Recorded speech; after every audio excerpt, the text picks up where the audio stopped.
You might see yourself in this story. What could the world's most popular music group have done to achieve such a dramatic career transformation in just one night? August 28, 1964.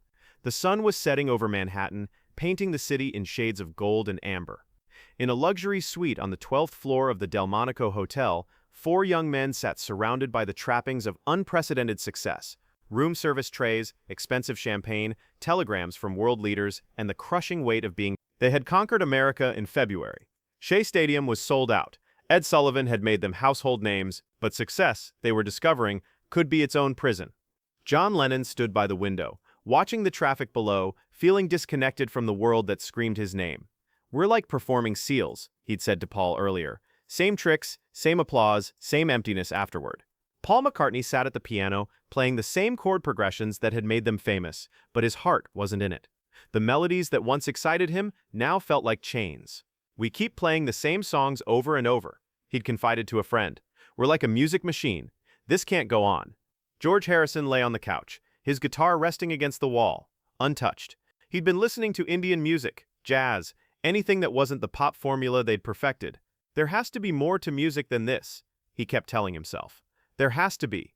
Even Ringo, always the steady heartbeat of the group, felt the restlessness. He twirled his drumsticks absently, the rhythm of routine wearing thin. Outside, New York City hummed with the energy of a cultural revolution brewing.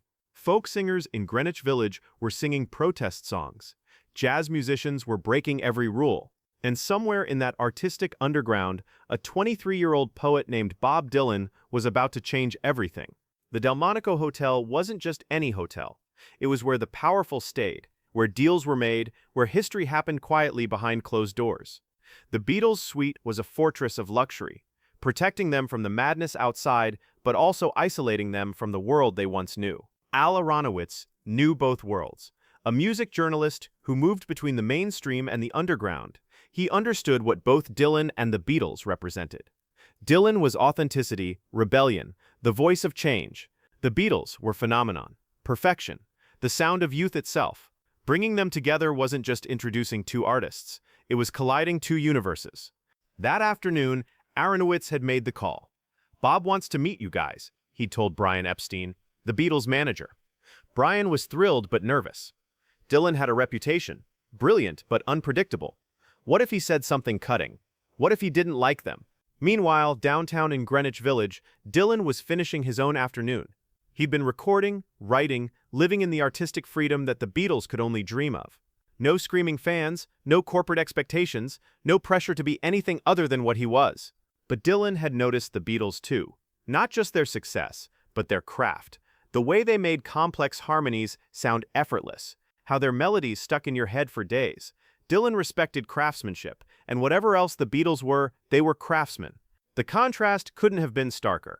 In their luxury suite, the Beatles felt trapped by their success. In his village apartment, Dylan felt liberated by his artistic freedom. One had everything the world could offer, but felt empty. The other had artistic integrity, but wondered what it would be like to reach that many people. As evening approached, both worlds were about to collide in ways no one could predict. At exactly 9 p.m., there was a knock on the suite door. Not the urgent pounding of fans or the polite rap of hotel staff, but something in between. Confident, but not demanding. Brian Epstein opened the door to find Bob Dylan standing there like a character from another world. While the Beatles wore matching suits and carefully styled hair, Dylan looked like he'd just rolled out of a Greenwich Village coffeehouse. His leather jacket was worn at the elbows, his jeans were faded, his curly hair was untamed. He carried himself with the quiet confidence of someone who'd never needed anyone's approval. Behind him stood Al Aronowitz, grinning like a man who'd just arranged the meeting of the century, which, in many ways, he had. Bob Dylan. Al said unnecessarily, as if the name itself was an introduction to a different way of being. Dylan nodded at the Beatles, studying them with the same intensity he brought to his songwriting. Four young men in expensive clothes, sitting in an expensive hotel room, being polite and English and well-behaved. They looked successful, but somehow smaller than their reputation suggested. "Hi," Dylan said, his nasal voice cutting through the suite's artificial calm. He walked into the room like he owned it, not arrogantly, but with the natural confidence of someone who'd never learned to be impressed by luxury. The Beatles, accustomed to being the center of attention, suddenly felt like guests in their own space. Dylan didn't seem starstruck or excited to meet them. If anything, he looked mildly curious, like he was studying an interesting but not particularly surprising phenomenon. For the first 15 minutes, conversation was painfully stilted. The Beatles tried their usual charm offensive. The wit, the smiles, the carefully rehearsed anecdotes that usually won over everyone they met. Dylan listened politely, but didn't seem particularly engaged. John offered him champagne. Dylan declined. Paul mentioned their upcoming tour. Dylan nodded but didn't ask for details. George complimented his songwriting. Dylan said thanks, but didn't return the compliment. The silence stretched. The Beatles exchanged glances. This wasn't going the way these meetings usually went. Usually people wanted something from them. Their time, their attention, their approval. Dylan seemed perfectly content to sit there, smoke his cigarette, and observe. Then Dylan asked the question that would change everything. Dylan's question came out of nowhere, casual as asking about the weather. "You guys ever smoke?" The Beatles looked confused. "Cigarettes?" Paul asked. Dylan actually laughed, the first genuine emotion he'd shown all evening. "No, man. Grass, pot, marijuana." The room went dead silent. Not the comfortable silence of people thinking, but the shocked silence of people processing something completely unexpected. The Beatles stared at Dylan like he'd just spoken in ancient Greek. In 1964, marijuana was still largely underground, known mainly to jazz musicians, beat poets, and Greenwich Village folkies. It certainly wasn't something the world's biggest pop stars talked about openly. "Have you ever smoked marijuana?" Dylan asked slowly, as if making sure he'd been understood. "No," George admitted quietly. "Never?" Ringo confirmed. Dylan's eyebrows raised in genuine surprise. He looked at Aronowitz. "These are the Beatles, the biggest band in the world. And they've never been high?" Al shrugged. "Apparently not." What Dylan saw in that moment was four young men who'd achieved everything the music world could offer, but had never experienced one of its most consciousness-expanding possibilities. They'd conquered the charts, but had never explored their own minds. They were superstars living entirely within the boundaries of what was expected and acceptable. Dylan reached into his jacket pocket and pulled out what looked like a hand-rolled cigarette, but wasn't tobacco. He held it up like a teacher showing students a key to a door they didn't know existed. "This," Dylan said quietly, "is going to change your music." Brian Epstein shifted uncomfortably in his chair. This wasn't what he'd imagined when he'd agreed to this meeting. Al Aronowitz looked pleased with himself, sensing he was about to witness history. The Beatles looked at each other, then at Dylan, then at the small, innocent-looking object in his hand. They were at a crossroads without even realizing it. One path led back to the safety of their established success. The other led into unknown territory. John Lennon, always the most curious and rebellious, spoke first. "What does it do?" Dylan's smile was enigmatic. "It opens doors in your mind you didn't know were there." Dylan lit the joint with the casual ease of someone performing a familiar ritual. He inhaled deeply, held the smoke in his lungs like it was precious, then exhaled slowly, the sweet filled with a sweet, unfamiliar scent. He passed it to John, who took it without hesitation. John had always been the brave one, the one willing to take risks. He inhaled, coughed, tried again. The taste was foreign but not unpleasant. Paul, despite his natural caution, was next. Then George, then Ringo. Dylan rolled another joint, then another. Within an hour, the carefully controlled environment of the luxury suite had transformed into something else entirely. The change was gradual, then sudden. First came the laughter. Not at anything particularly funny, but the kind of laughter that bubbles up from somewhere deep inside. John looked at Dylan's wild hair and said, "It's like a hat made of hair," and everyone found this hilarious. Dylan grinned. "Your accents sound like music even when you're not singing." But what happened next was more profound than comedy. As the marijuana took effect, barriers began to dissolve. The careful public personas, the protective walls they'd built around their true thoughts and feelings, started to crumble. George Harrison stared at his hands for 10 minutes, mesmerized by their complexity. "Look at these," he kept saying, "just look at these. They're incredible." Paul McCartney felt an overwhelming need to capture every thought, every insight. He grabbed a notebook and began writing furiously, convinced he was downloading the secrets of the universe. But the most significant change was in how they began to talk about music. Not the careful, media-trained responses they usually gave, but raw, honest thoughts they'd been holding back for months.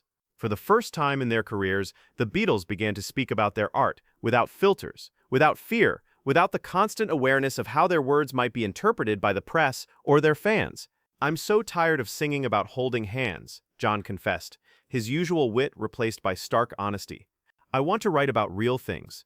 Dark things. Things that scare me. Love isn't always yay yay yay. Sometimes it's complicated and painful and messy." George nodded enthusiastically. "I want to experiment with everything. Not just guitars and drums, but sitars, orchestras, backwards recordings, sounds no one's ever put together before. Music doesn't have to follow rules." Paul, still scribbling in his notebook, looked up. "I want our songs to mean something beyond just being catchy. I want people to hear them and think differently about their lives, about the world." Even Ringo, usually content to provide the steady foundation for others' creativity, felt the stirring of new possibilities. Maybe drums can do more than just keep time. Maybe rhythm can tell stories too.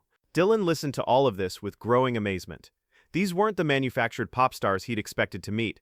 These were artists who'd been trapped by their own success, dying to break free but not knowing how. "So why don't you do it?" Dylan asked. The question was simple, but it cut to the heart of everything. "Because," John started, then stopped.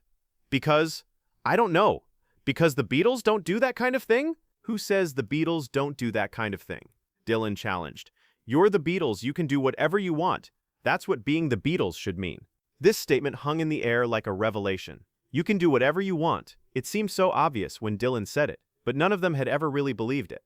Around 2 a.m., Paul made his famous discovery. He'd been writing frantically, convinced every thought was profound. He stood up suddenly. "Guys, I've figured it out. I've discovered the meaning of everything." He looked down at his notebook, expecting to see some earth-shattering revelation. Instead, he found 4 words written in large, careful letters. "There are 7 levels." The room exploded in laughter.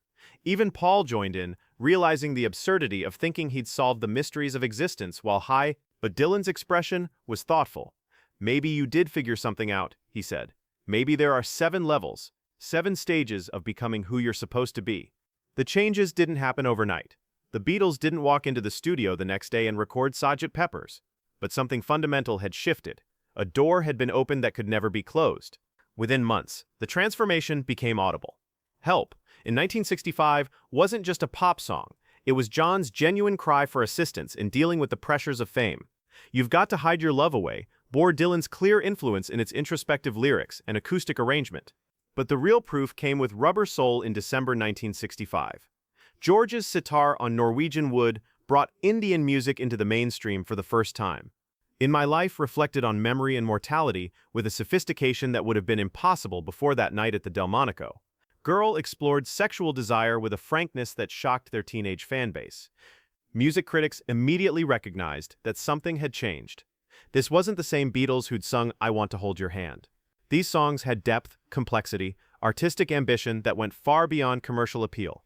The transformation accelerated with Revolver in 1966. Tomorrow Never Knows featured backwards recordings, tape loops, and lyrics inspired by the Tibetan Book of the Dead. Eleanor Rigby was a short story set to music, exploring loneliness and death with chamber orchestration. These weren't pop songs anymore, they were art. The influence spread far beyond the Beatles themselves. When the world's most successful pop group began experimenting, it gave permission to everyone else. The Rolling Stones stopped being a blues cover band and found their own voice. Pink Floyd emerged from the London underground. The Doors, Jefferson Airplane, and countless others followed the path that Dylan had shown the Beatles that August night. John Lennon, in his final interview before his death in 1980, was asked about that night. "It changed everything," he said simply. "Not just for us, but for music itself. Dylan didn't just introduce us to marijuana. He introduced us to the idea that we could be artists, not just entertainers."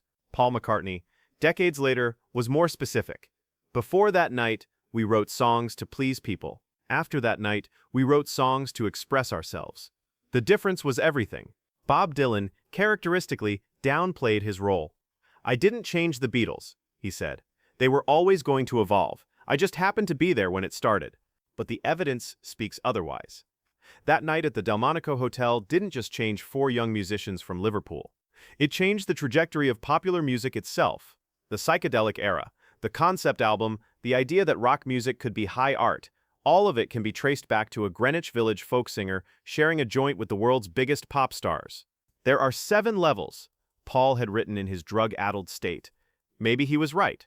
7 levels from pop to art, from entertainment to expression, from what people want to hear to what artists need to say. The Beatles climbed all 7 levels, and they took the rest of music history with them.